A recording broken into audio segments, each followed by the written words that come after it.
아침 저녁으로 쌀쌀한 11월입니다. 라디오 서울과 함께 언제나 여유와 따뜻함을 가지시길 바랍니다.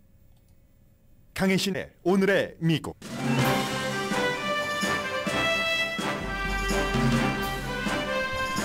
보수 성향의 민주당 조 맨신 연방 상원 의원이 내년에 치러질 재선에 출마하지 않는다고 밝혔습니다. 민주당에는 이중 고통입니다. 상원 다수당을 잃을 가능성이 높아진 것은 물론이고 그동안 실질적 대통령으로까지 불렸던 그가 바이든 대통령에 도전하는 대선 후보로 나설 가능성이 있기 때문입니다. 카멜라 해리스 부통령은 오늘 사우스캐롤라이나주를 방문해 예비선거 후보 등록을 하고 캠페인 연설도 합니다. 부통령은 바이든이 대선 후보가 되는데 결정적인 역할을 한 사우스캐롤라이나 짐 클라이번 연방 하원 의원과 동행합니다. 트럼프 전 대통령은 자신이 재선되면 정치적에 대한 보복 정치를 할 가능성을 말했습니다.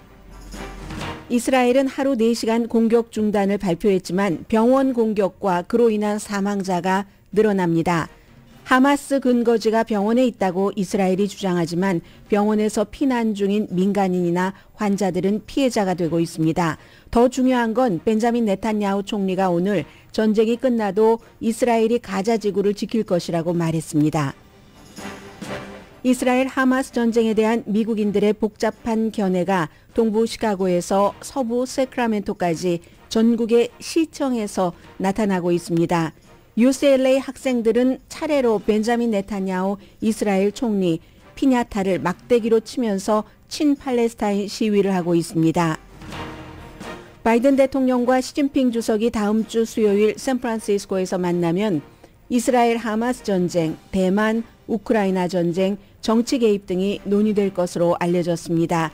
니케일리 공화당 대선 후보는 바이든 대통령이 시진핑 주석에게 미팅을 구걸했다고 비난합니다.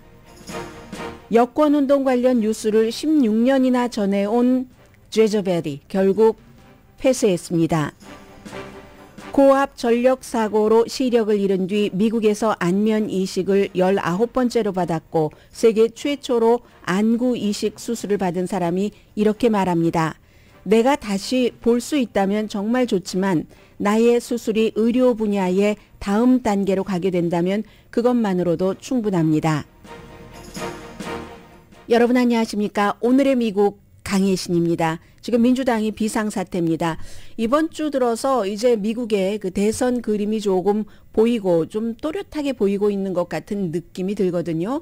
트럼프 전 대통령이 재선될 가능성 굉장히 높게 보는 전문가들이 상당히 많고 그리고 이제 트럼프 전 대통령이 언론과 인터뷰할 때는 정책 같은 것을 얘기하지 않지만 웹사이트를 보면은 그가 재선되면은 어떻게 나라를 이끌어갈 것이다 하는 것을 볼 수가 있습니다. 그만큼 아무튼 트럼프 전 대통령이 지금 재선될 가능성이 굉장히 높은데 그런 때에 조 맨신과 크리스틴 시네마 의원이 한 사람은 애리조나에서 한 사람은 웨스트 버지니아에서 민주당의 안건을 거의 사사건건 반대를 했었고 그러다가 결정적으로 또 지지를 해주기도 하고 그랬던 크리스틴 시네마 의원은 결국은 몇 개월 전에 민주당을 탈퇴하고 애리조나가 지역구죠.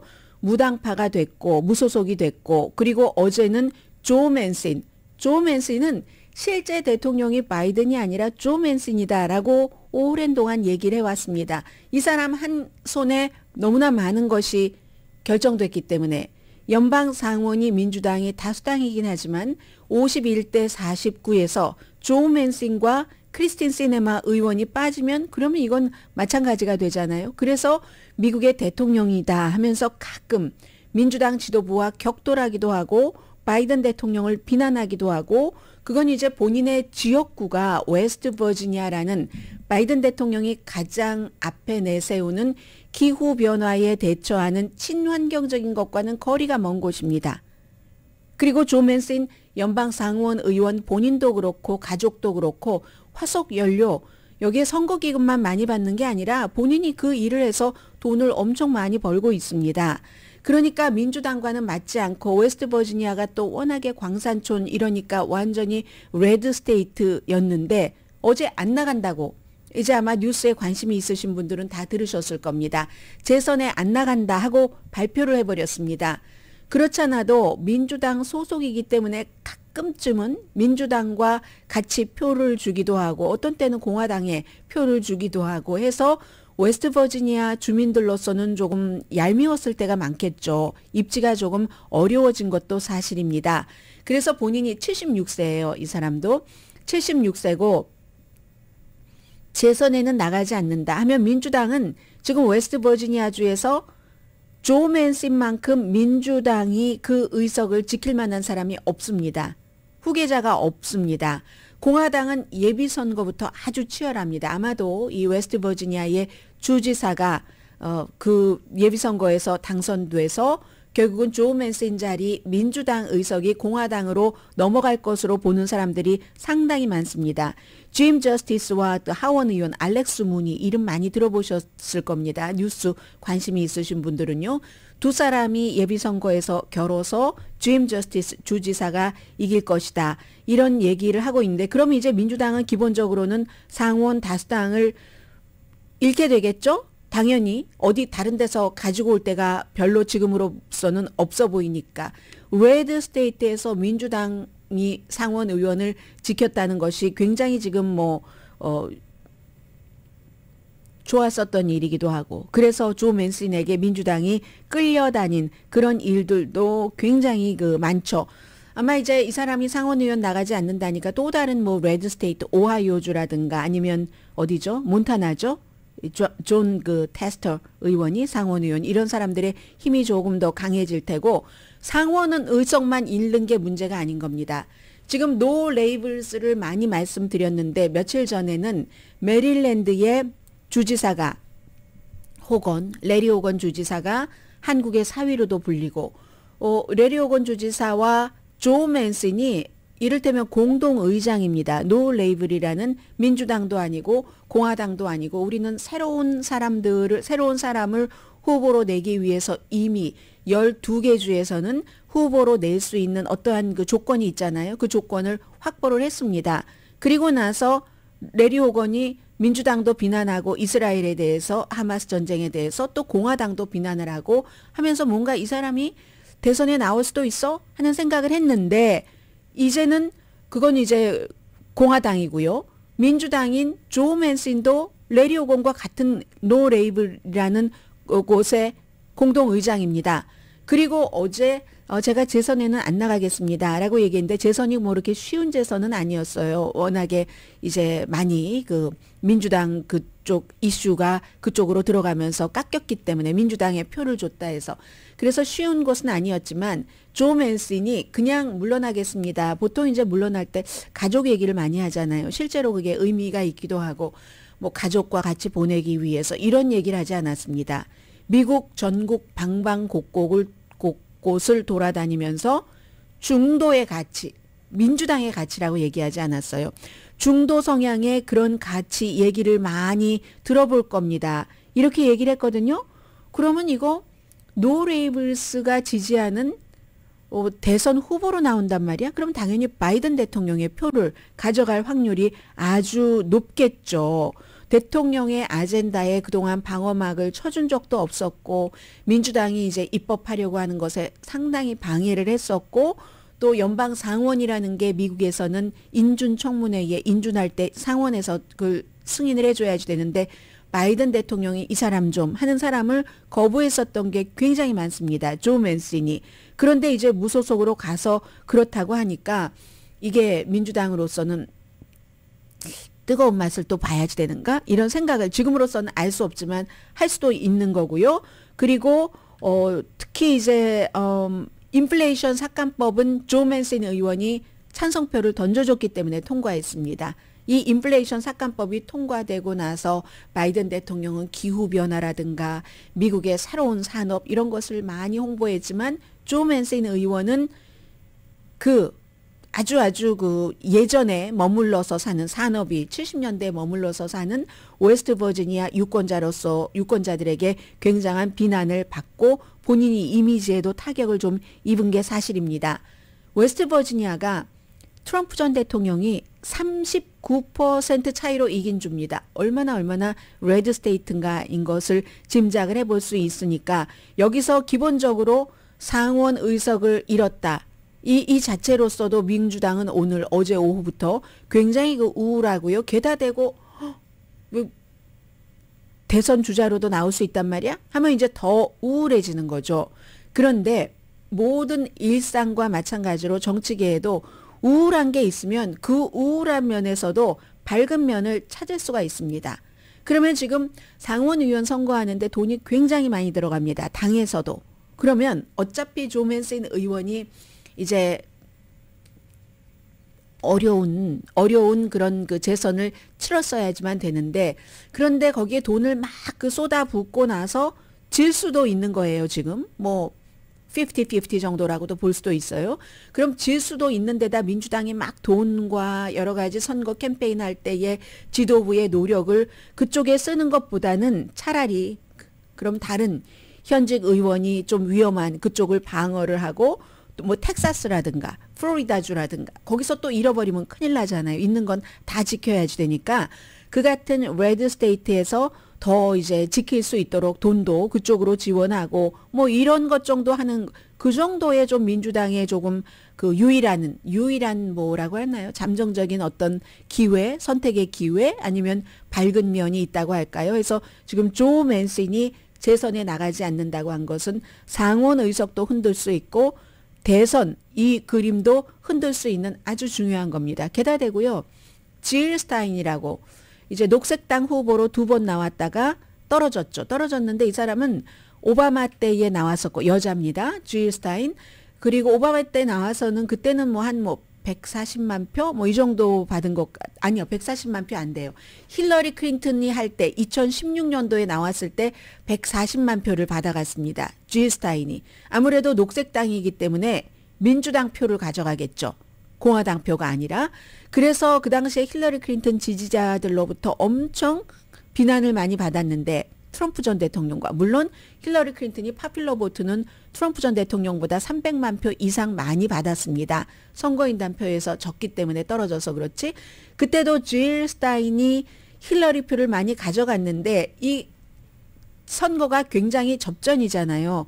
접전일 때는 정말 이런 제3당의 후보들이 중요합니다. 로스페로가 그 당시에 굉장히 많은 표를 가져가서 이게 뭐 알고 표를 많이 가져가서 뭐 이랬다고 굉장히 나중에 투구투구 그 민주당에게 비난을 받았었잖아요. 그런데 이 질 스타인도 2번 실패하고 지금 3번째도 또 대선에 출마한다 하니까 지금 바이든 대통령으로서는 질 스타인 있고 또 이렇게 그럴지 아닐지 모르지만 레리 호건이라든가 아니면 지금 웨스트 버지니아의 조 맨신이라든가 민주당에서 탈퇴를 하고 무당파로 지금 간 로버트 케네디 주니어라든가 이런 사람들 많이 있는 상황에서 별로 본인의 인기는 없는 겁니다.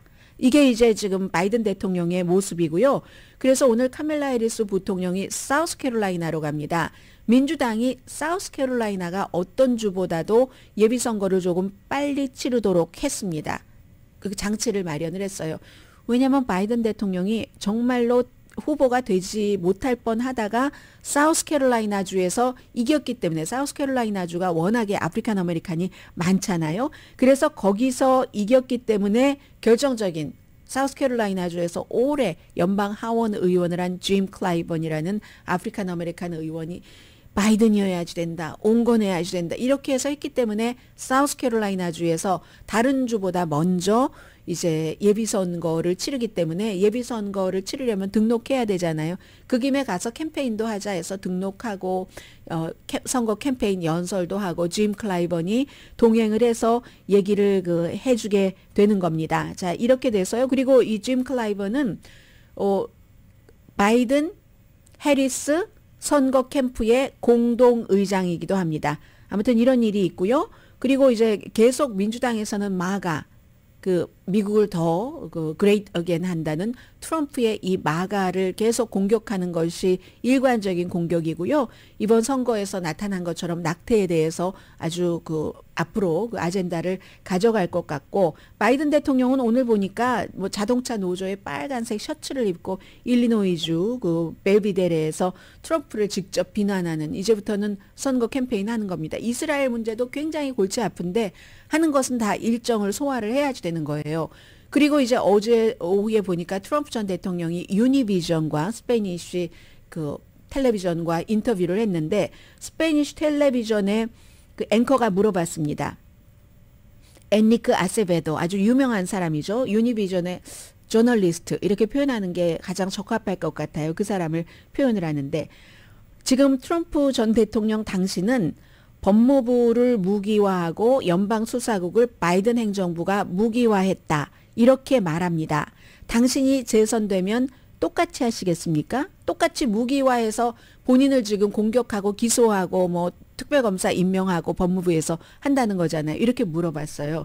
그랬더니 트럼프 전 대통령이 그들이 이미 그런 걸 하고 있고 이미 했고, 그리고 여지도 조금 남깁니다. 이런 것을 그 무기화해서 나를 이렇게 고통스럽게 아무런 죄가 없는 나를 기소하고 하는 일을 끝까지 하기를 원한다면, 그러면 확실히 반대의 일도 일어날 수 있지?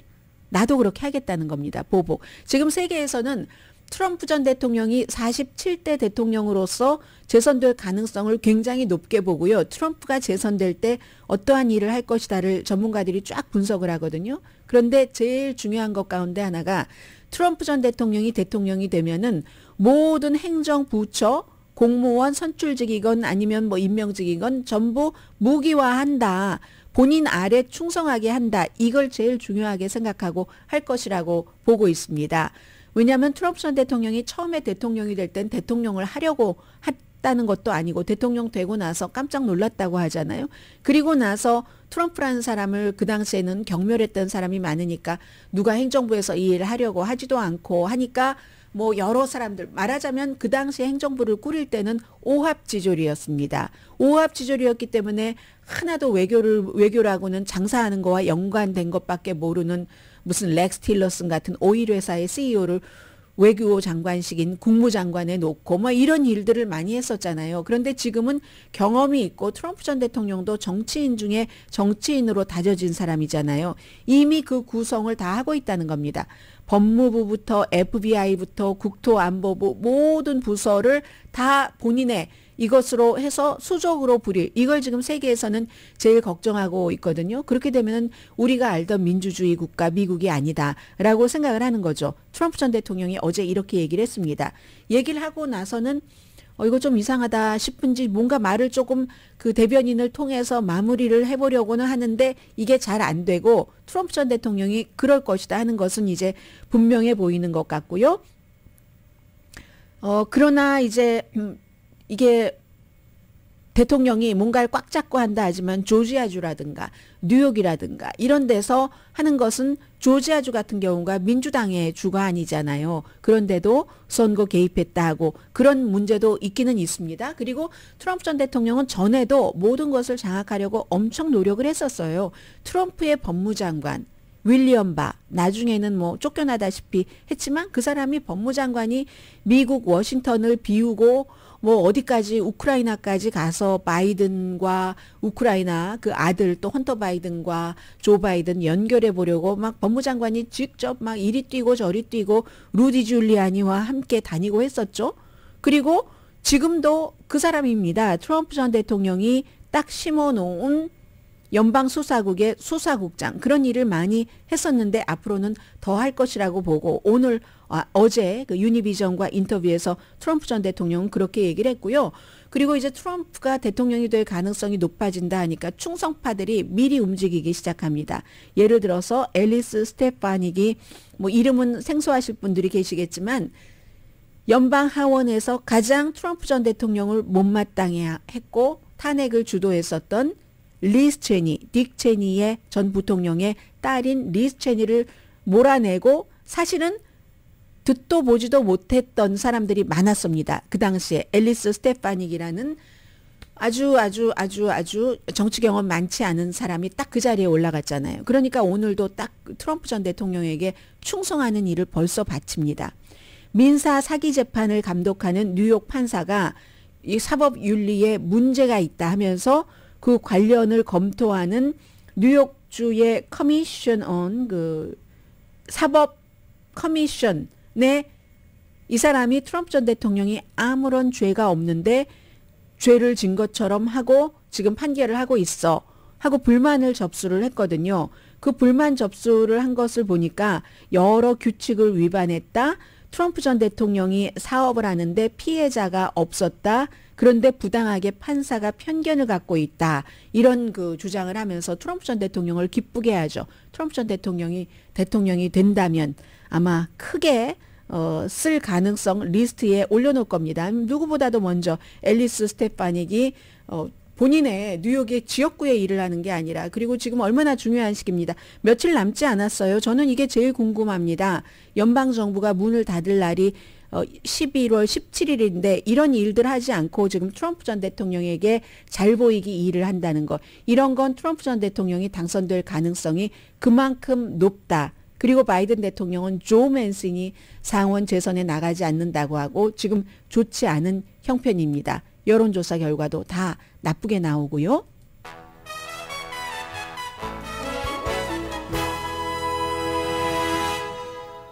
오늘의 미국은 전문가가 추천하는 이민법, 가정법 전문 재인정 종합법률사무소, 총 20억 달러 승소, 교통사고와 상해 전문 브라이언 타필라와 CG 변호사 그룹, 코지다운 갤럭시 이불은 잠이 솔솔 오게 하는 기능성 거위털 이불로 독일 회사와 함께 생산합니다. 코지다운 갤럭시 이불 공동 후원입니다.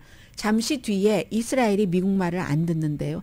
할 수 없이 들어야지 된다는 듣는 척하다가 안 듣습니다. 그게 왜 그러냐면 벤자민 네탄야후가 본인의 지지 기반인 우파를 만족시키기 위해서 그렇습니다. 잠시 뒤에 그리고 지금 이스라엘과 하마스의 전쟁으로 미국뿐만이 아니라 세계가 출렁입니다. 그리고 미국도 대학 캠퍼스가 무척 위험하다고 볼 수 있는 정도거든요. 군중들이 많이 모입니다. 많이 모여서 이제는 심지어 잠시 뒤에 말씀을 드리죠. 길어지면 안 되니까요. 잠시 뒤에 뵙겠습니다.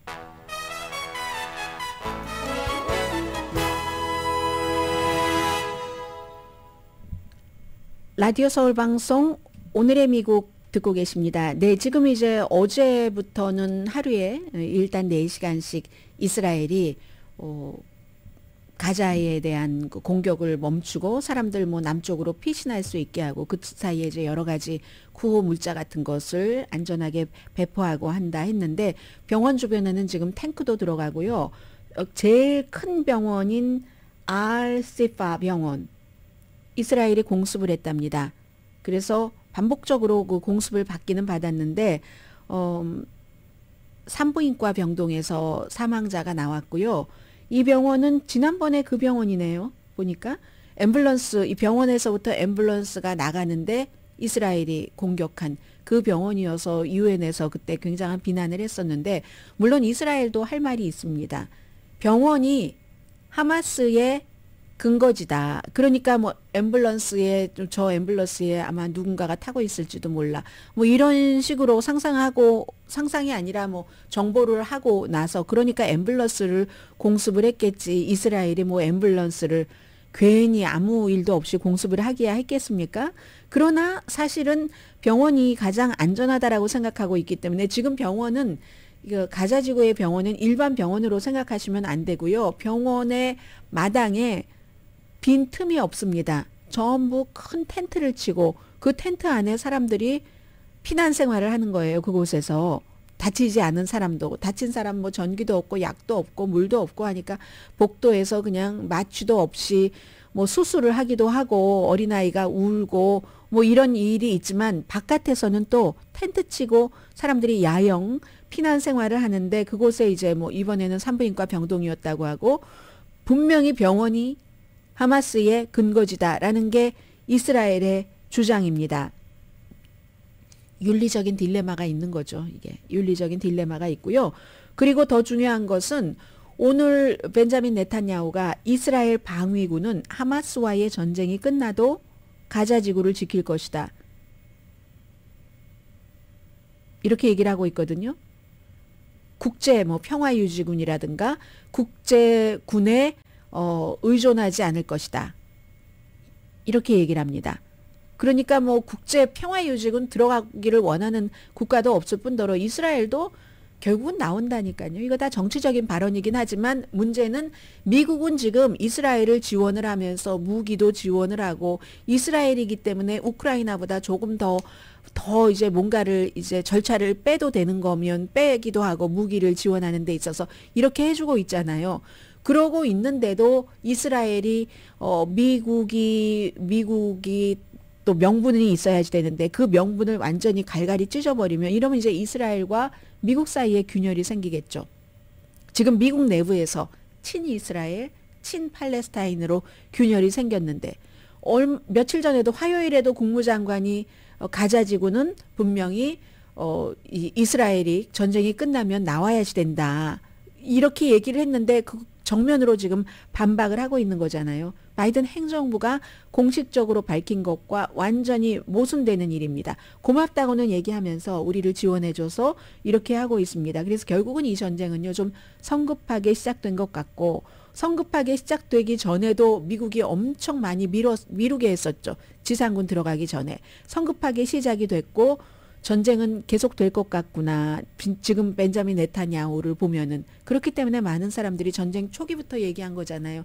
벤자민 네탄야후가 있는 한 안 된다. 그 전에 하마스가 여기까지 괴물로 큰 것도 벤자민 네탄야후가 키운 것이고 왜냐하면 평화 협정 같은 것을 하기를 원치 않았습니다. 그런데 사람이 살자고 태어났는데 니네 계속 거기서 죽어? 1948년부터 지금 2023년인데 계속 죽어?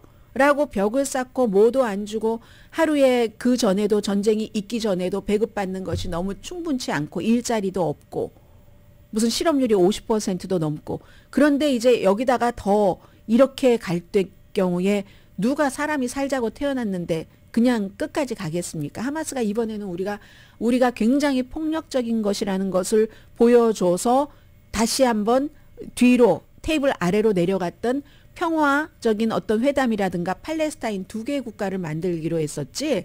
그런데 이스라엘만 점점 정착촌을 넓혀가고 있네. 서한지구에서도 이걸 보여주겠다고 하는 것이었고 그 하마스의 계략이라고 저는 표현하고 싶습니다. 그 계략은 성공을 한 거잖아요.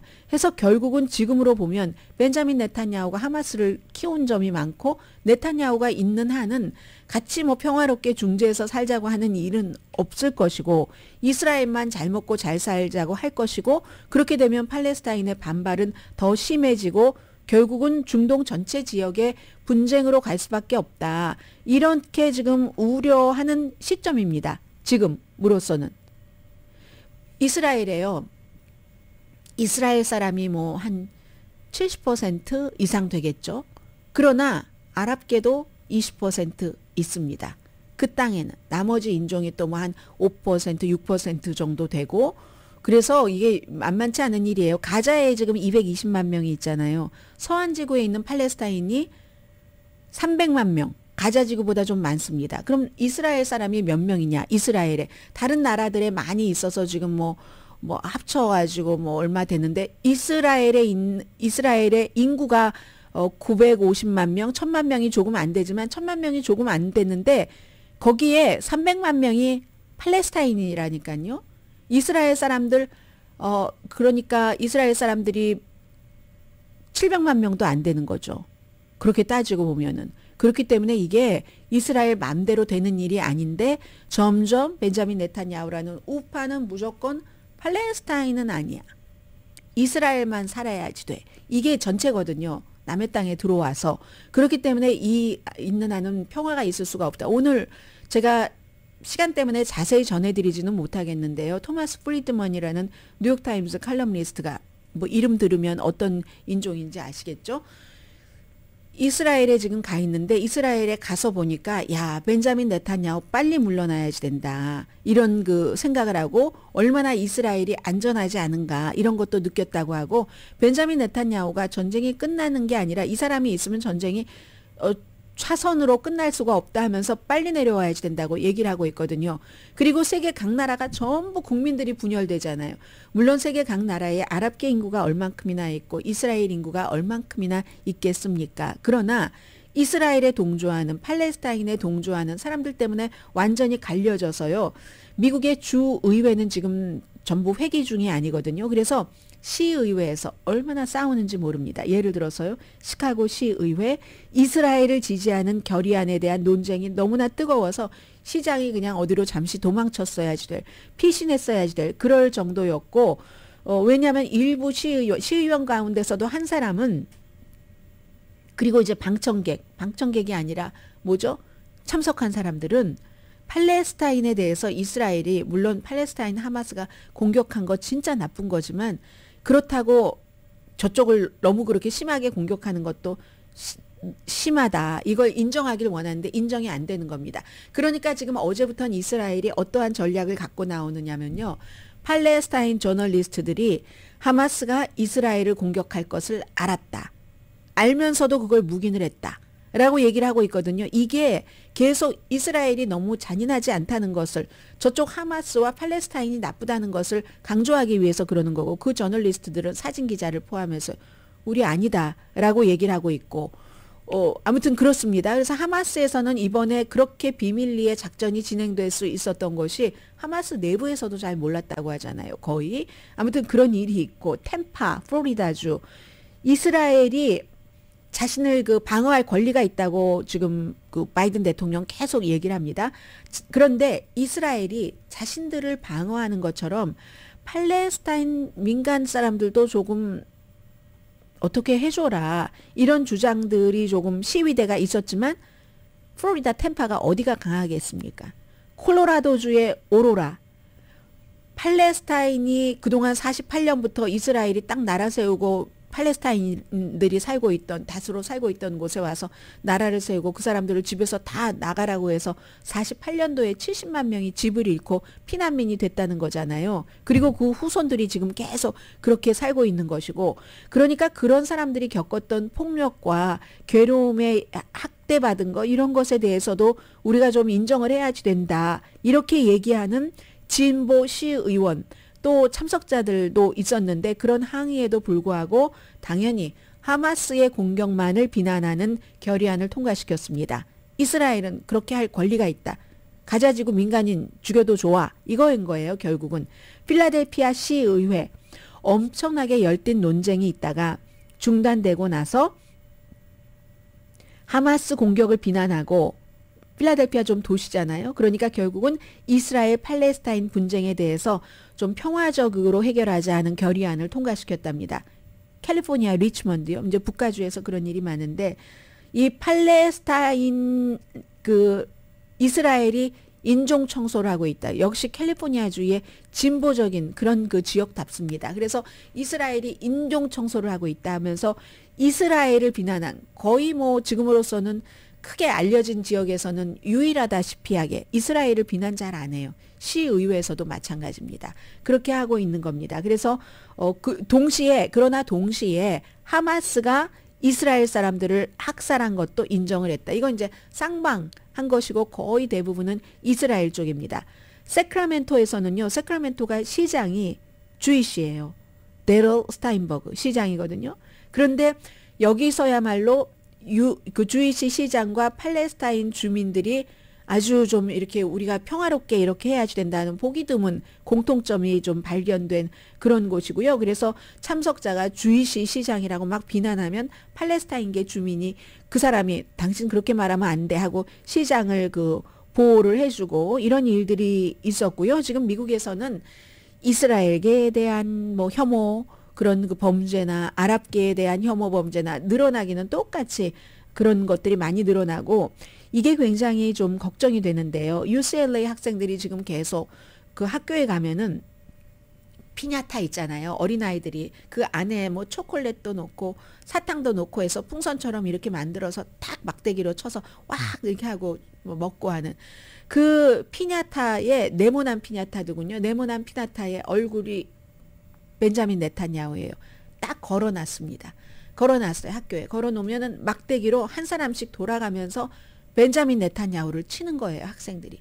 한 번 벤자민 네탄야후 얼굴을 막대기로 칠 때마다 와 막 함성이 울리고요.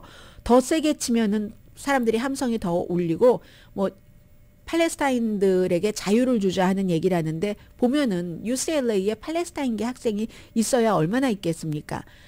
대학교니까 이렇게 좀 그 친이스라엘뿐만이 아니라 그냥 무고하게 하마스와 관련 없이 고통받고 있는 팔레스타인 주민을 생각하는 학생들이 너무 많은 거예요. 그러다가는 이제 군중들이 많이 모이니까 위에서 드론으로 찍어 놓은 거 보니까 야 학생들이 한 장소에 그렇게 많이 모일 수가 있을까 싶어요. 지금 이 시점에. 해서 학생들이 엄청 모여서 무슨 팻말 들고 팔레스타인 국기도 흔들고 하다가 간혹 또 이제 그 이스라엘에 대한 반대되는 그런 거친 발언들도 나오겠죠. 군중들이 모이니까 군중 심리가 있으니까. 그리고 이제 어제 맨하탄에서는 지금까지 뉴욕에서 일어난 것 가운데 가장 큰 친팔레스타인 시위가 있었는데 완전히 길을 몇 가였죠? 43가인가요? 길을 꽉 막았습니다. 친팔레스타인 시위. 그렇지만 지금 대통령 주변에는 친이스라엘 사람들이 많습니다. 바이든 대통령부터.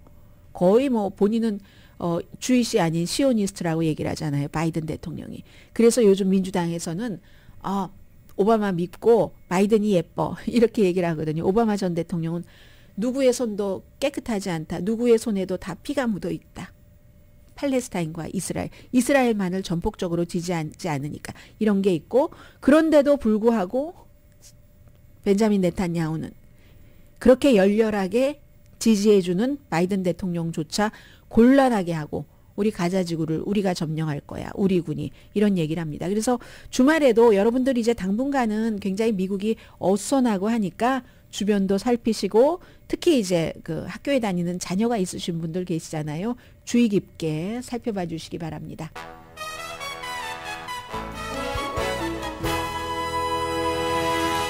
라디오 서울방송 오늘의 미국 듣고 계십니다. 어제 이제 제롬 파웰 의장이 뭐 필요하다면 이자율을 올리는 것을 서두르지 않겠다 이런 말을 해서 좋아하는 사람들 굉장히 많고요. 저는 이제 여자기 때문에 이제 여자에 관한 여러 가지 그 뉴스를 보거든요. 무슨 잡지도 있고 뭐 등등 하는데 그 가운데서 이건 이제 새로운 미디어이기도 했고요. 제저벨이라는 그 뜻은 그런데 네 여권운동 뉴스 그리고 커멘터리를 많이 했거든요. 아마 여러분들도 얼핏 보셨을지도 모르겠어요. 빨간 색깔로 이렇게 JE 뭐 이렇게 시작이 되는 JE, GEBEL 하는 16년 만에 이제 이 사이트가 문을 닫거든요. 경제적인 문제 때문에 그렇습니다. 온라인 광고가 줄어들어서 직원들은 즉시 해고를 했고 팔려고 해봤는데 팔리지 않는 겁니다. 요즘에. 그래서 올해 초에 사실은 뭐 이 사이트를 보시는 분들이 얼마나 계시겠어요. 저처럼 여자고 뉴스를 하는 사람은 그 제저벨이라는 것을 많이 봤지만 심지어 버즈피드도 처음에는 그냥 장난처럼 막 재밌는 비디오 올리다가 어느 순간 뭐 정치적인 것을 굉장히 많이 했어요. 그러다가 결국은 못 버티고 올해 초였던 것으로 기억되는데요. 폐쇄가 됐잖아요. 업계가 이제 어려움을 겪으면서 이렇게 미디어 업계도 많이 정리가 되고 있다는 건 말씀드리고요. 그리고 제가 이 내용 뒤에 말씀드리려고 하다가 지금 말씀드리겠습니다. 세계에서 아마 가장 많은 사람들이 제일 생활 뉴스로 받아들인 것 가운데 하나가 이 아이템일 겁니다. 뉴욕의 외과 의사들이 세계 최초로 한 남성분에게 안구 이식 수술을 했는데 의사들이 하는 말은 완전히 시력이 한쪽 눈이에요. 한쪽 눈은 보실 수 있습니다. 사고로 그랬기 때문에. 그래서 완전히 시력을 회복할지 모른다라고 얘기하고 본인도 그걸 알면서도 한 거거든요. 어디에 계시는 분인가요? 이분이 알칸소든가요? 아무튼 뭐 어느 지역은 알칸소 맞네요. 아주 그 전압이 높은 그런 곳에 그 전력선 관련 작업을 하시는 분이었는데 사고가 났어요. 사고가 나서 생존했고 막 안면 이식도 했고요. 그러다가 이제 몇 년 동안 각막을 이제 성공적으로 잘 이식을 하도록 이렇게 했고, 그리고 나서 누군가가 30세 되신 분이 기증을 해서 왼쪽 눈을 이식 수술을 받으신 겁니다. 2021년도에 7200볼트에 닿아서 얼굴 대부분을 잃어서 이제 안면 이식도 했고, 그리고 5월 27일에 이렇게 뭐 다 이제 하게 된 거예요. 그래서 140명 이상의 의료 전문가들이 참여를 해서 지금 잘 회복하고 있다고 하고요. 뭐 의사들이 계속 하는 얘기가 이건 정말 엄청난 일이다. 우리도 확신하지 못한다. 얼만큼이나 이분이 완전하게 치유될 수 있을지는 모른다라고 얘기를 하고 있어요. 의사들도. 그런데 이분이 인터뷰를 하는데 뭐 ABC 방송 같은데 인터뷰를 많이 하거든요. 나는 내가 다시 볼 수 있다면 정말 좋죠. 그렇지만 내가 볼 수 없다 할지라도 이게 나의 이 첫걸음이 의료 분야에서 다음 길을 시작하게 되는 길이라면, 이게 지금 의사들이 하고 있는 거고요. 나는 그것만으로도 충분하다라고 얘기를 하고 있거든요. 30대의 남성 기증자가 기증을 한 거네요. 그래서 미국에서 안면 이식은 19번째, 그리고 이제 안구 이식은 세계 최초로 받은 사람인데, 내가 길을 걷는 이제 이식 수술을 일단 받았으니까 평범한 사람으로 보인다는 그 자체가 너무 행복하다고 얘기를 하고, 그리고 와이프도 마찬가지죠. 그동안 너무 황홀하다고 하고, 남편이 이제 수술을 하고 난 뒤에 딱 만났을 때 너무 이상하고, 야, 이 사람이 이런 또 결심을 해서 이렇게 받았어? 뭐 황홀하고 행복하고 그렇다 하는 이런 얘기들을 두 부부가 하고 계십니다.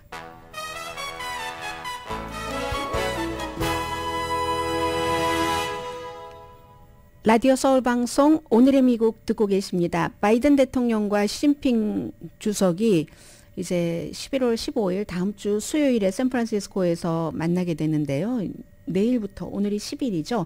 내일부터 17일까지 그 아시아 퍼시픽 그 경제협력체 정상회의가 열리잖아요. 거기서 만나게 되는데, 이게 이제 스파이 풍선 올해 2월 달에 있었죠. 그리고 나서 뭐 낸시 펠로시 하원 의장이 대만을 방문한 것도 중국이 굉장히 싫어했었던 일이고 등등 해서 이제 만나는데, 어제 말씀드린 것처럼 가장 중요한 것 가운데 하나는 오해로서 어떠한 대치가 일어나지 않도록 막기 위해서 군사적인 핫라인을 다시 복원하는 것. 그리고 이제 오늘 나오는 얘기를 보면 물론 미국과 중국이 지금 5년, 10년 전 그런 그 관계가 아닙니다. 그래서 이 만나는 목적 자체가 실제로 서로 이제 좀 건전한 경쟁을 하고 또 갈등의 위험을 이렇게 군사 핫라인 같은 거 만들면서 관리를 하고 갈등을 방지를 하고 일단 의사소통을 하자. 이런 게 이제 제일 중요한 거잖아요. 그래서 이제 미국 외교관들이 지난 1년 동안에 얼마나 이제 중국에 뭐 좀 다시 대화하자라고 얘기도 하고 했지만 항상 중국에서 거부를 했습니다. 이건 이제 미국이 북한에 하는 것과 마찬가지예요. 일단 기본적으로 우린 대화는 한다 하지만 북한에서 대화하지 않으려고 하고, 그리고 사실은 원래 앤토니 블링컨 국무장관이 풍선 사건, 스파이 풍선 사건 있기 전에 중국을 방문하기로 하다가 그 사건이 터져서 딱 방문을 취소했잖아요.